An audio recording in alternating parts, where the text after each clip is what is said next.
آج ہم ایک ایسا واقعہ سننے جا رہے ہیں جس نے دنیا کو یہ بتا دیا کہ اصل طاقت کس کے پاس ہے۔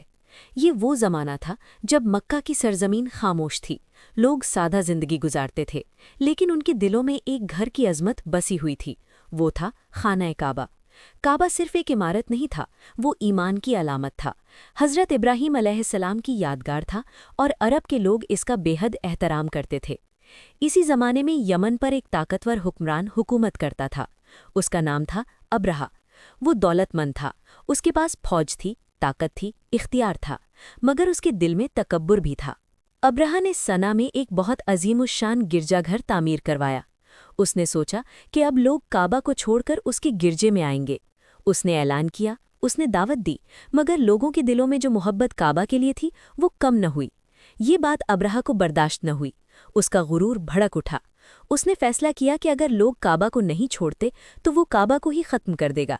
اس نے ایک بہت بڑا لشکر تیار کیا، ہزاروں سپاہی، گھوڑے، ہتھیار اور سب سے بڑھ کر ہاتھی۔ عرب کے لوگوں نے پہلے کبھی جنگ میں ہاتھی میں ہی دیکھے تھے، سب سے بڑا ہاتھی محمود کہلاتا تھا۔ جب یہ لشکر مکہ کی طرف بڑھا تو لوگوں کے دلوں میں خوف پھیل گیا۔ مکہ کے پاس نہ بڑی فوج تھی، نہ طاقتور ہتھیار۔ اس وقت مکہ کے سردار حضرت عبد المطلب تھے، جو نبی کریم صلی اللہ علیہ وسلم کے دادا تھے۔ عبد المطلب نے لوگوں سے کہا، ہم کعبہ کے مالک نہیں، اس کا مالک اللہ ہے، اور وہی اس کی حفاظت کرے گا۔ یہ الفاظ یقین سے بھرے ہوئے تھے۔ یہی اصل ایمان ہے، جب انسان ہر ظاہری طاقت کے مقابلے میں اللہ پر بھروسہ کرے۔ جب ابرہہ کا لشکر کعبہ کے قریب پہنچا تو ایک عجیب منظر پیش آیا۔ جو ہاتھی کعبہ کی طرف بڑھتے تھے وہ رک جاتے تھے، انہیں مارا جاتا، دھکیلا جاتا، مگر وہ آگے نہ بڑھتے۔ لیکن جیسے ہی ان کا رخ کسی اور سمت کیا جاتا وہ چل پڑتے۔ اور پھر آسمان پر ایک منظر ظاہر ہوا۔ چھوٹے چھوٹے پرندوں کے جھنڈ نمودار ہوئے، انہیں ابابیل کہا جاتا ہے۔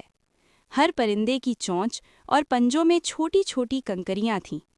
وہ کنکریاں عام نہیں تھیں، وہ اللہ کے حکم کی کنکریاں تھیں۔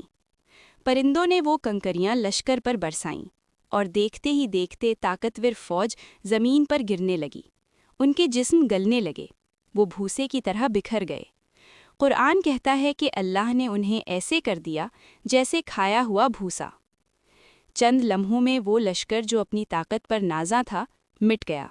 ابرہہ بھی عبرتناک انجام کو پہنچا، اور کعبہ وہ سلامت رہا، کیونکہ اس کا محافظ اللہ تھا۔